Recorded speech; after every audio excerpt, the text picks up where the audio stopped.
कुछ ऐसा हुआ जिसे इतिहास में हमेशा याद रखा जाएगा। जी हाँ, याद रखना इसलिए भी जरूरी है क्योंकि आज श्रीलंका और बांग्लादेश के बीच ओडीआई मेंस वर्ल्ड कप का मुकाबला खेला जा रहा था। इस मुकाबले में एंजेलो मैथ्यूज को टाइम आउट के कारण आउट दे दिया जाता है। जी हाँ, ये इतिहास में पहली बार हुआ, इससे पहले कभी भी इस तरह से किसी खिलाड़ी को आउट नहीं दिया गया है। इसीलिए शायद इस नियम को लेकर और इस रूल को लेकर और जिस तरह से एंजेलो मैथ्यूज को आउट दिया गया है उस तरीके को लेकर सवाल कई सारे क्रिकेट एनालिसिस उठा रहे हैं और वो शाकिब अल हसन पर साफ साफ आरोप लगा रहे हैं कि शाकिब अल हसन को इस तरह से अपील नहीं करना चाहिए था। चलिए इस वीडियो में हम बात करेंगे कि आखिर पूरा हुआ क्या था, मामला क्या था और किस तरह से एंजेलो मैथ्यूज आउट करार दिए गए हैं। श्रीलंका और बांग्लादेश के बीच मुकाबला खेले जा रहे थे और इसी बीच 3 विकेट श्रीलंका के गिर जाते हैं। चौथी विकेट के लिए एंजेलो मैथ्यूज क्रीज पर आते हैं और उनकी हेलमेट में शायद कोई समस्या होती है, कोई दिक्कत होती है या फिर गलत हेलमेट लेकर एंजेलो मैथ्यूज मैदान पर उतर जाते हैं,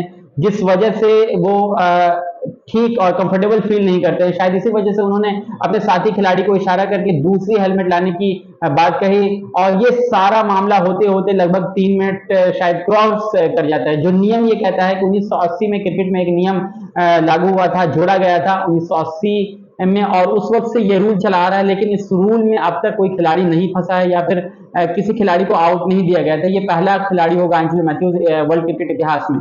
तो 1980 में ये रूल आया था। उस रूल के मुताबिक अगर कोई खिलाड़ी किसी खिलाड़ी के आउट होने के 3 मिनट के भीतर मैदान पर क्रीज पर नहीं उतरता है तो उस खिलाड़ी को टाइम आउट के कारण आउट करार दिया जाएगा, बर्खास्त कर दिया जाएगा। ये एक रूल है क्रिकेट में शामिल और आज कुछ ऐसा ही हुआ। हालांकि 3 मिनट हुआ था या नहीं हुआ था ये संशय है और जिस वजह से एंजेलो मैथ्यूज आउट हुए। हेलमेट में उनकी कोई समस्या थी, कोई प्रॉब्लम थी, ठीक हेलमेट नहीं थी या फिर मैदान में उतरने के बाद वो हेलमेट पहनकर कंफर्टेबल फील नहीं कर रहे थे, शायद इसी वजह से उन्होंने दूसरा हेलमेट लाने की बात अपने साथी खिलाड़ी से कही। और इसी बीच शाकिब अल हसन जो बांग्लादेश के कप्तान है वो अंपायर से अपील करते हैं और अपील में दोनों अंपायर आपस में बातचीत करते हैं। बातचीत करने के बाद एंजेलो मैथ्यूज को टाइम आउट के कारण बर्खास्त यानी कि आउट करार दे दिया जाता है और एंजेलो मैथ्यूज इस नियम और इस डिसीजन के बाद काफी नाराज हुए। मैदान से बाहर जैसे ही निकले उन्होंने हेलमेट भी फेंक दिया मैदान पर। तो कहीं ना कहीं जिस नाराजगी का इजहार एंजेलो मैथ्यूज ने किया उसको लेकर कई सारे क्रिकेट एनालिसिस, कई सारे क्रिकेट के जानकार भी कह रहे हैं कि नहीं ये गलत हुआ है, एंजेलो मैथ्यूज के साथ ऐसा नहीं होना चाहिए था। आप क्या सोचते हैं, आपकी क्या प्रतिक्रिया? अपनी प्रतिक्रिया आप कमेंट सेक्शन के माध्यम से जरूर दीजिएगा।